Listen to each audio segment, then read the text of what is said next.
Good evening, good afternoon, good morning, or whenever you happen to be listening to this, welcome to the Film Realist Podcast, the film and TV podcast from a complete nobody. That is hopefully for somebody. My name is Kyle Naranya, and on episode 94 of the podcast, I will be reviewing Inside Out 2, but I won't be doing it by myself. I'm joined by special returning guest, Wendy Naranya. And joined by first-time guest, Sawyer Michael Naranya. Alright, so we're going to do a full non-spoiler section by myself, and then we will do a kids spoiler section. How does that sound?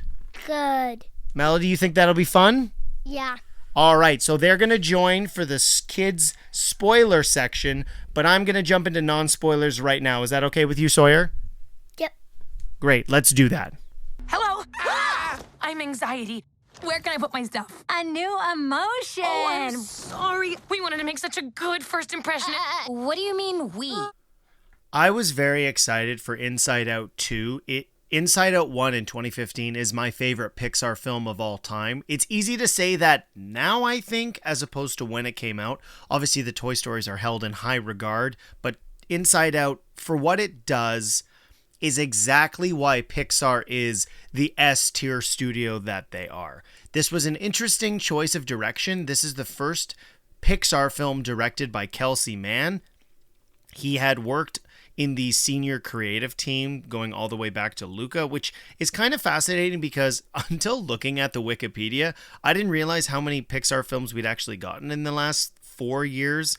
With Luca, Turning Red, Lightyear, Elemental, and now Inside Out. That's quite fascinating and something I don't think I would have really understood how quickly they've been putting out films in the recent history of them being owned by Disney. Now, you can go all the way back to when they were purchased, but that's not the point. Disney Plus has really affected the critical reception, or not critical, but the overall audience reception to family-friendly animation, particularly from the Disney brand, where people have been programmed now to expect these things to show up 45 or 60 days on their streaming platform, which has really hurt the industry, in my opinion, and it's unfortunate that general audiences have been programmed that way to wait for their movies. And this is a big screen event. What I love so much about the design of Inside Out 1 is it is carried forward here, and the complexities are not dumbed down, they're amplified. Inside Out 2 is a perfect evolution of the story of Inside Out 1. The introduction of the more adult emotions with ennui, anxiety, embarrassment, and envy aren't just versions of the emotions that we got from the original film with joy, anger, disgust, and fear.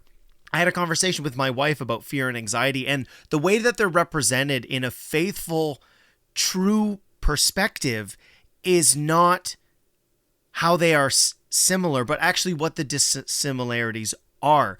Presenting these stories in a way that allows them to be so meaningful for adults who have gone through these emotions and feeling the vast array of different things that comes with being an adult. But at the same time, and why I'm excited to talk to my kids about it, is the movie still works for them. There are levels to Pixar films, the best of the best, when it comes to making a meaningful story for children, but that has layers that you discover as you grow up and as you rewatch these films. And Pixar films are easily some of the most rewatchable children's films of all time.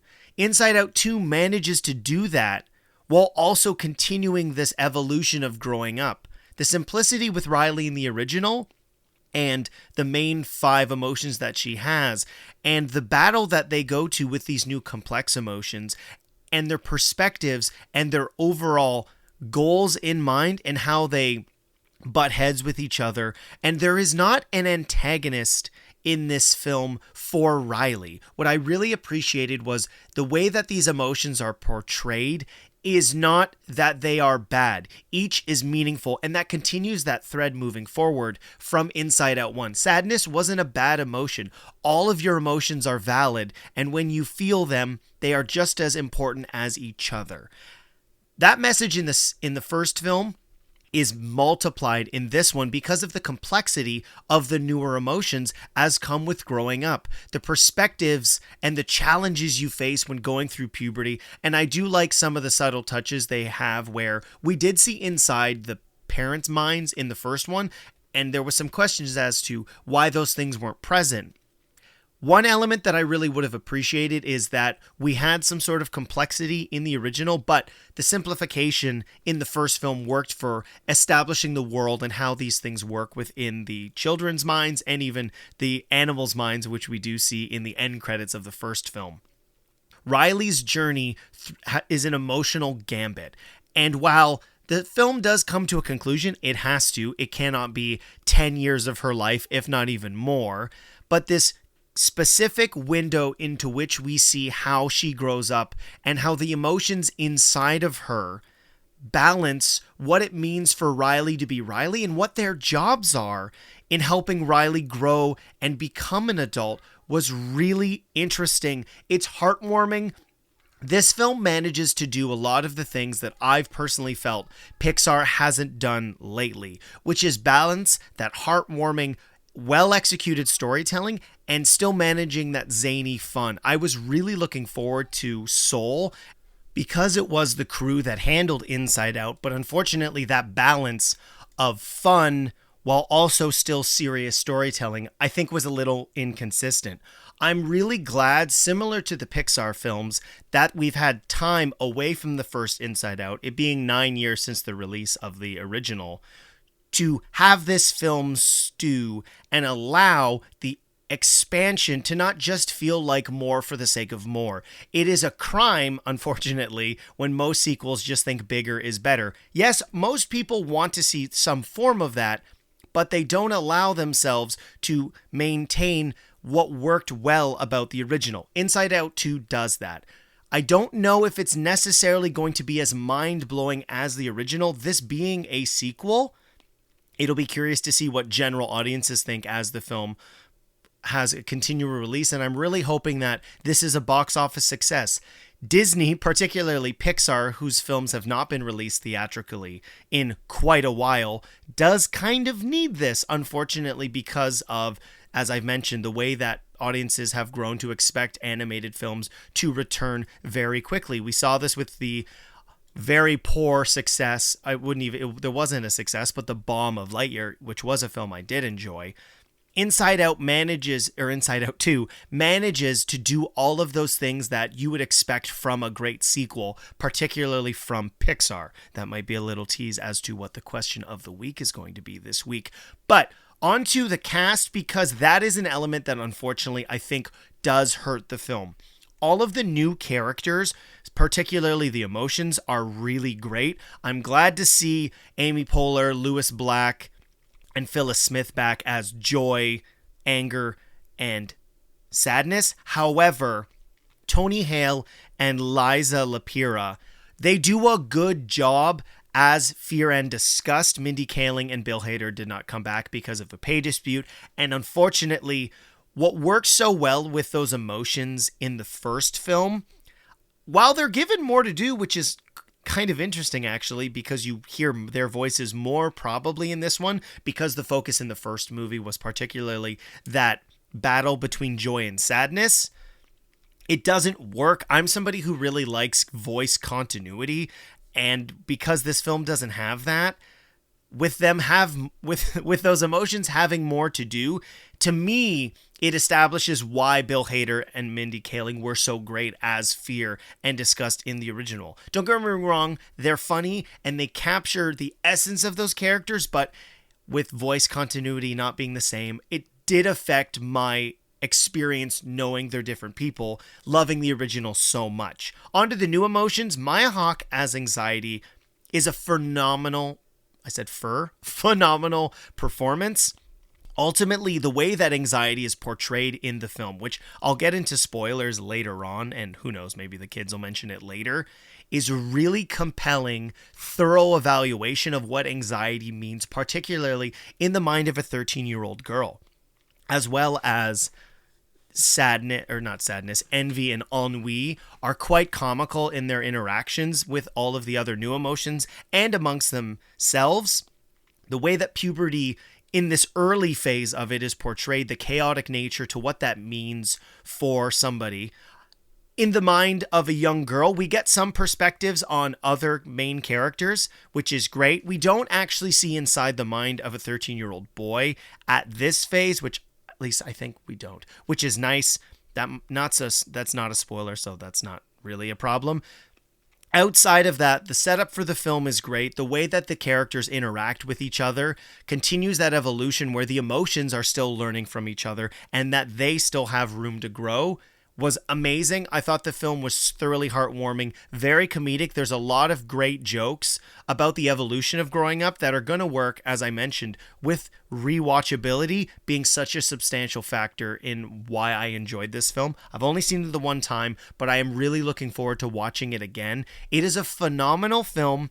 I'm hoping is a huge success compared to all the other animation films we've seen lately. It has things to offer and things to say, unlike your Minions or your Super Mario movies. So fingers crossed this is another smash success for Pixar. They are the greatest children's film studio of all time. I would say more so than Disney when you compare their projects head to head.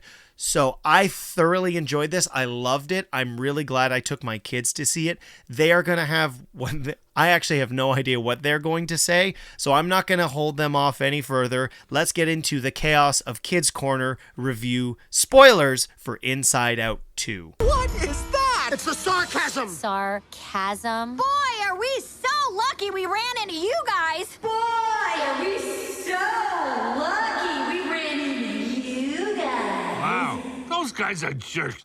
Okay, so I'm joined by my two kids, Melody and Sawyer. Say hello. Hello. All right, so what did we see this weekend? Inside Out 2. All right, so we're going to take turns. This way nobody's talking over each other, okay? So Sawyer, what was your favorite part of Inside Out 2? That Pouchy said, good look, in that anger says, I have an idea, and I don't like it. Okay, so that's a good point. This hasn't come up yet. I haven't done my spoiler section, so there will be some context added later, which is Pouchy is a character who belongs to Bluefy, which is a preschool show that Riley is keeping as a secret that she still likes. It's like your dad liking Bluey.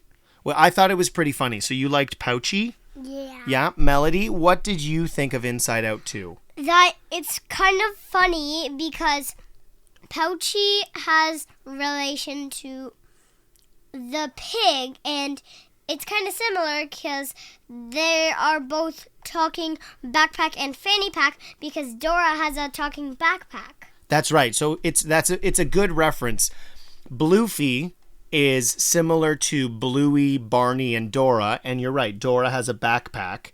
So Bluefy has a fanny pack, or is called Pouchy, and serves the same function that backpack does in Dora. That's true. What did you think about anxiety, Sawyer?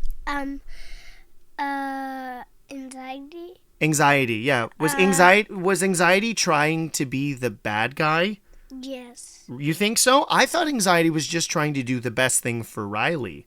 Yeah. Yeah, you think so? Melody, what did you think about anxiety? I didn't think that it was being very nice to Joy because he wanted She wanted Joy to be happy, but he wasn't giving Joy the right she wasn't giving Joy the right feelings. That's right. But anxiety was trying to do the best for Riley, right? To make Riley happy. Anxiety wasn't trying to be the bad guy, correct? Correct? Okay. So the other emotions get bottled away. And you thought, well, so Melody, why don't you tell me what was your favorite part of the movie? I liked when Disgust fell in love with the video game character. So where was that video game character? He was in the secret The Vault of Riley's Secrets? Yeah. Yeah, you thought that was quite funny? Mm-hmm. Did that video game that he's from remind you of a video game? Smash Bros. So he's quite funny. Disgust has a crush on a character in a video game that Riley thinks is good looking. Sawyer, do you have any other favorite parts of the movie? Anxiety, what do we think about that? Okay. One of my favorite parts of the movie is that Joy thinks she knows what's best for Riley, but she really has only one goal in mind, which is she wants the best memories, right? Only the happy memories. But are all our memories happy? No. No, I don't think so, right? We have all of our memories and emotions are a part of us, not just one. And I liked that message of the story, which was anxiety is trying to make Riley happy and is not trying to suppress the other emotions, but kind of does because she's so obsessed with her goal, right? And in doing so, she's affecting all the other aspects of Riley's mind. We see the imagination playland has changed and is kind of like a office work brain farm where they're coming up with all the things that could go wrong. Should we spend our time, do you think, Melody, worrying about what's going to go wrong? Would that make us happy? No, because they're not really thinking about good things. They're thinking about everything that's going to go bad, not what's going to make us happy, right? And is anxiety tells Joy that she doesn't need her anymore, but does Riley still need Joy? Yes. Yeah, you think so? All right, do you two have anything else to say before I let you go, Sawyer?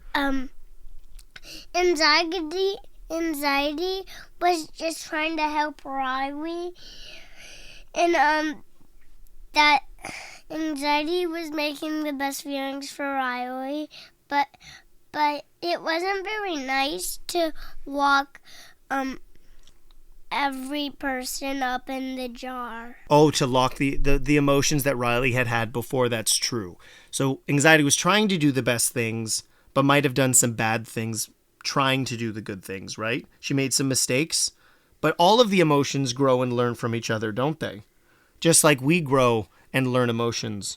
So if I had to ask you, do you think people should go see this in the theater? Yes. Sawyer, you think so? Yes. Yes. Okay, so high fives.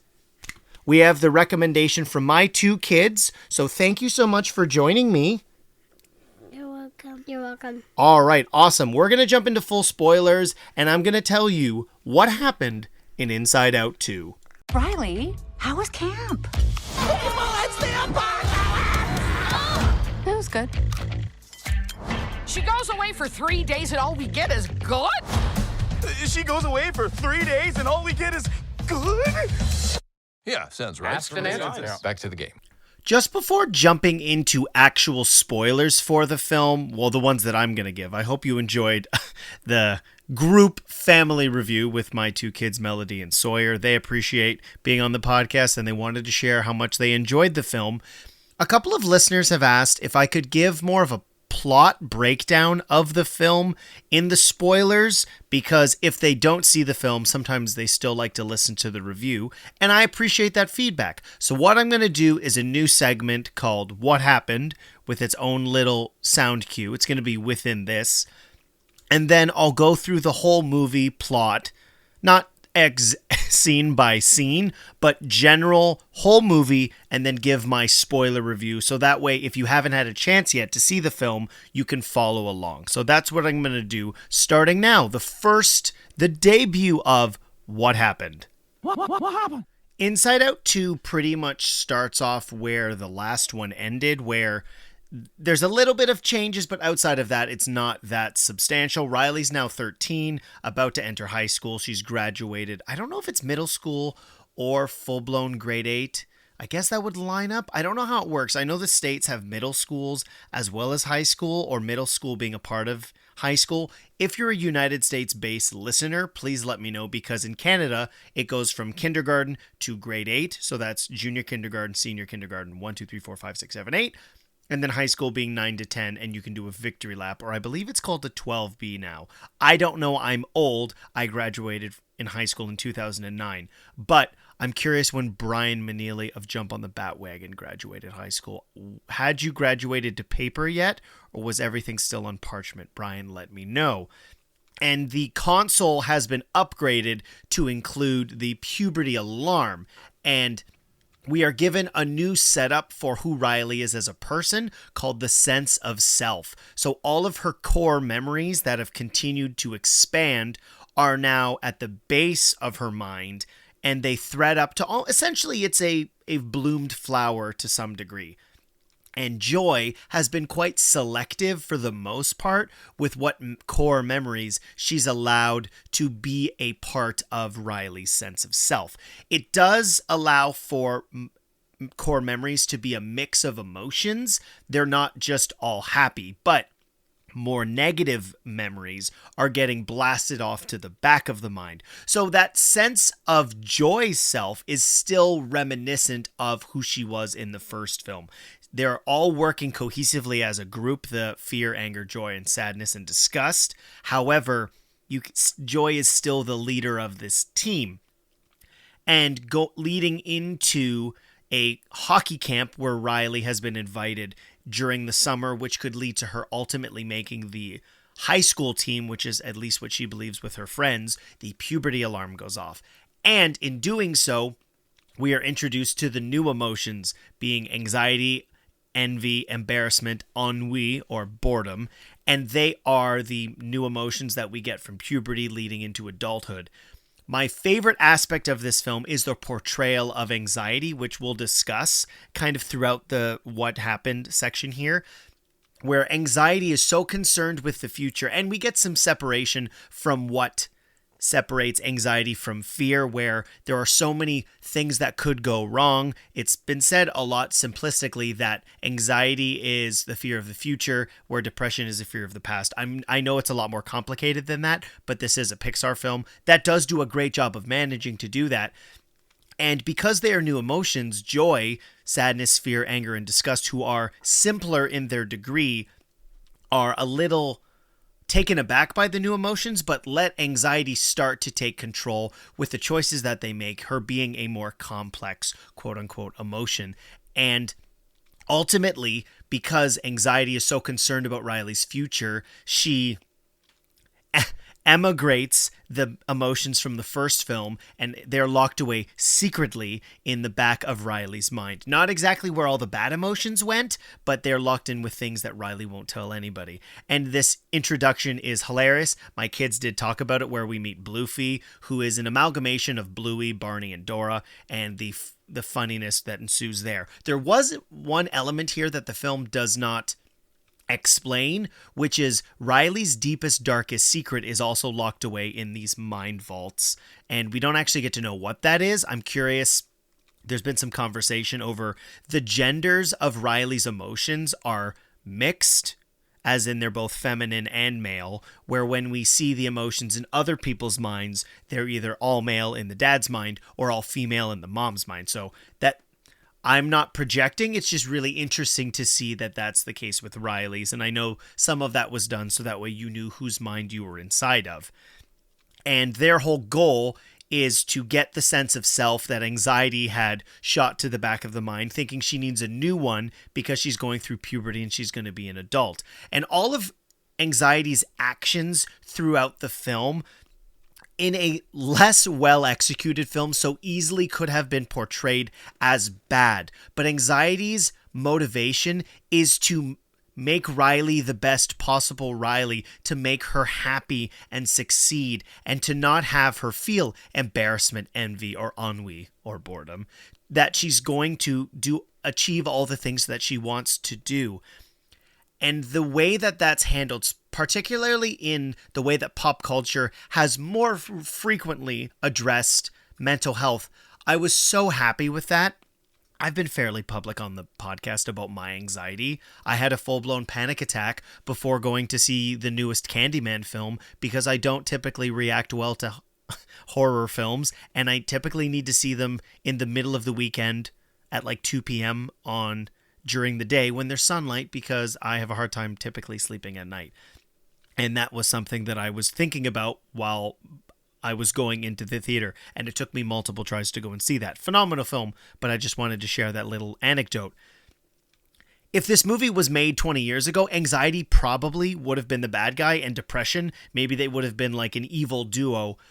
But each of the characters' motivations for their actions, anxiety, as well as the other new emotions, they're never coming from a bad place. They're all trying to do what they think is best for Riley. They're in the mind of her.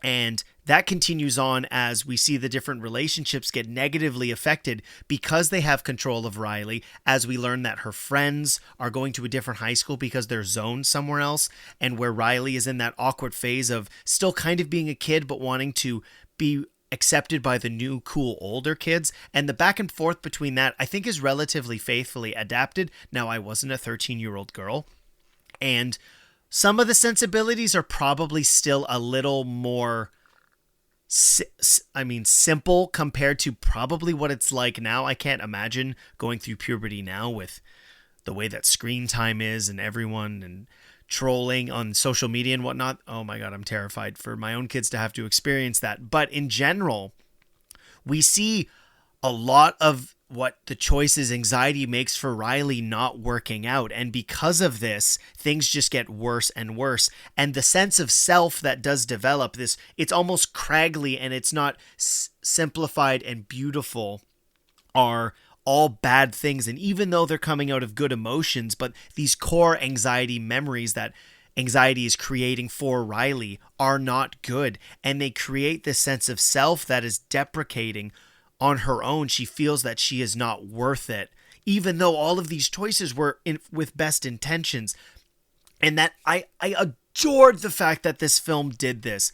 I was a wreck during the end of it, where we get to see the conclusion of the film. We're almost there just in terms of the plot. But joy, sadness, disgust, and fear and anger's mission to retrieve the sense of self is where they come to their realization. Joy has a moment of breaking down as they're going through imagination land, trying to get to the back of the mind about the fact that maybe her mentality and what to do that's best for Riley is too simple. And because Riley's growing up, maybe she has no room for the simplicity of joy that she feels she brings.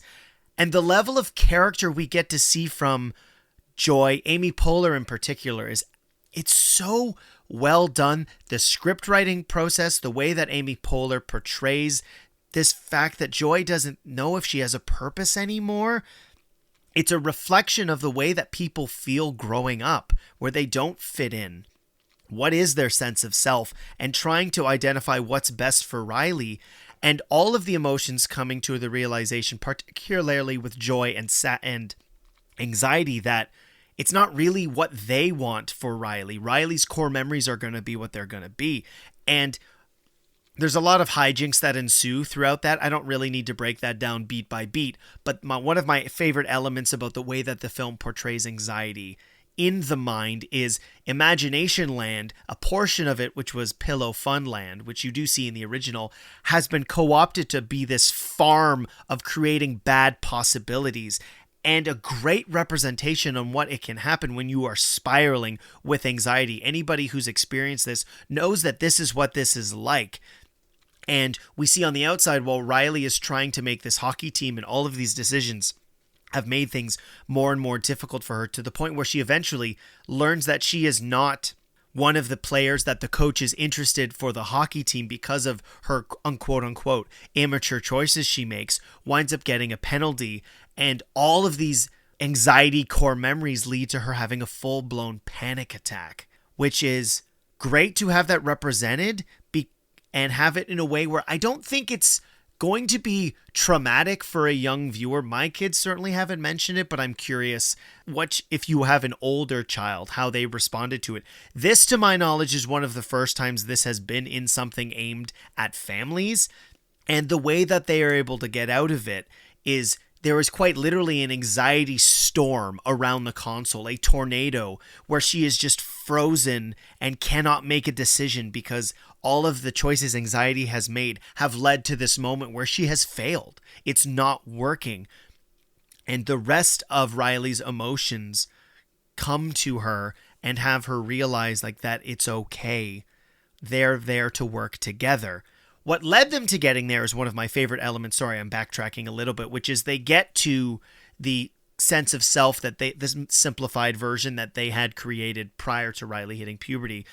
And Joy comes to this realization, as well as the others, that we've been particular about what the core memories are for Riley that develop her sense of self. they're all core memories, and they all should contribute to who Riley is, creating this almost avalanche of emotions, and that they flood the core of Riley's mind, creating a new sense of self, a more complicated one where each emotion reflects an aspect of Riley's personality. And what a great representation of what it is to be an adult. You have moments where your sense of self is completely based in fear or anger or disgust or joy, sadness, anxiety, or a mix of all of those. And it's absolutely true to who everybody is. You're never driven by one complete emotion. And the moment for me where we saw the emotions during the panic attack and Riley's friends, even though she has not been kind to them, the ones that she had in her elementary school, are there for her because they can see something is wrong. While on the inside, all of the emotions have come together, particularly Joy, who realizes they don't need to change who Riley is. Riley is Riley, and our job is to help her move forward, not to make the decisions for her. It was absolutely incredible, and I'm emotional just thinking about it now. I wish I had the opportunity to watch the film again, because I'm sure there's things I missed. But in terms of a sequel from my favorite Pixar film of all time, I'm blown away by what the creative team, the writers, the direction, the voice acting. For the most part, I talked about why I didn't like Disgust and Fear's changes. I think the characters work, but they sound different. They're different actors, and that's okay. But overall, they have carved out a completely worthy sequel that's similar to a lot of great sequels, manages to take what works so well in the original and continue it moving forward. And we get to see a more balanced mind inside of Riley, where the other emotions are working with her to help balance anxiety about the future, and what are things we can actually focus on that we can control, which is a very real thing, to not get overwhelmed with the possibilities as to what is in the here and now.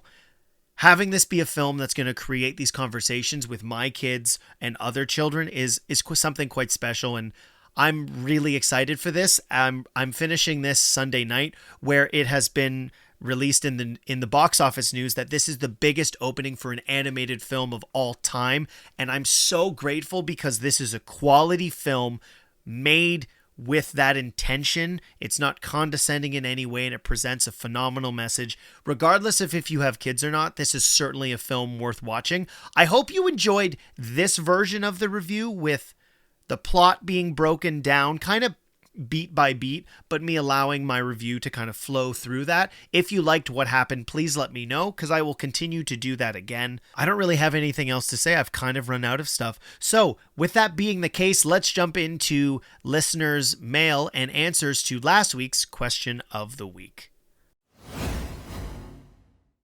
If you would like to react to the question of the week, you can email the podcast, filmreelistspod@gmail.com, or you can comment on the social media post on whatever platform is your choice.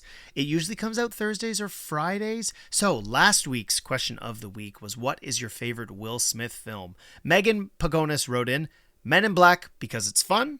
Stephanie wrote in, I Am Legend. Let's be honest, he essentially the only actor in the whole movie, and he goes through a gamut of trauma and emotions, and you, in all caps, believe it. This man is a powerhouse. Scotty Cameron wrote in Men in Black. Dylan Pollock wrote in Will Smith. Movie probably comes down to Men in Black or Independence Day. I think I read that Men in Black at the beginning. It said favorite Will Smith movie. It's been a long day. Sorry, Dylan. Sam McLennan wrote in a tie between Men in Black and I Am Legend. Lots of Men in Black, lots of I Am Legend.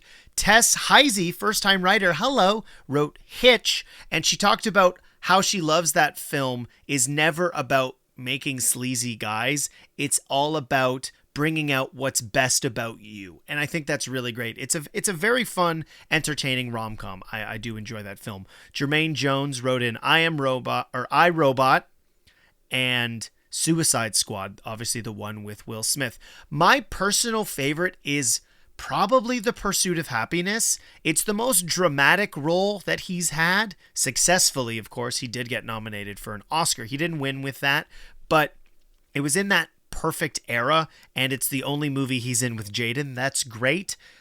Now, this week's question of the week might not surprise you, but it's one I'm very curious to see what your answers are going to be with. So that is, what is the best Pixar sequel? Now, I'm not going to be picky and say it has to be the second film. If a franchise has run more than one sequel, those are allowed if it's Toy Story 3 or even 4 or one of the Cars franchises. I don't think it's going to be, but that doesn't actually matter. I'm curious what your answers are. There are surprisingly a lot of choices, and just for the sake of this, I'm also going to include if there are prequels. There is only really one, but for the whatever. So, what is the best continuation of a Pixar franchise to include prequels and or sequels? I'm really curious what they are. If you saw Inside Out 2 and you want to let me know what you thought about it, you can tweet at me directly or any of the social medias unless it's private. Kyle_Naranja, that's Noronha. Film Realist is on literally everything. Please watch the show on YouTube, or not watch the show, the shorts, if they're there. I'm trying to have that YouTube channel grow to the point where it can start making money, which would be great because it would allow me more opportunities to make more content. I hate using that word, but that is what it is for you. If you want to see my trailer reactions cut up into pieces, they're available there. Or if you want to see them in full, you can follow the Instagram or TikTok account for the podcast. Next week's episode will be a review of Bike Riders and probably a reaction to the first episode of House of the Dragon Season 2. There may be a couple other things. I'm not necessarily sure. The weeks are starting to get busier, so Bike Riders for sure. Anything else will be announced on the social media. Thank you for listening to the Film Realist Podcast. My name is Kyle Naranja, and I will see you next time.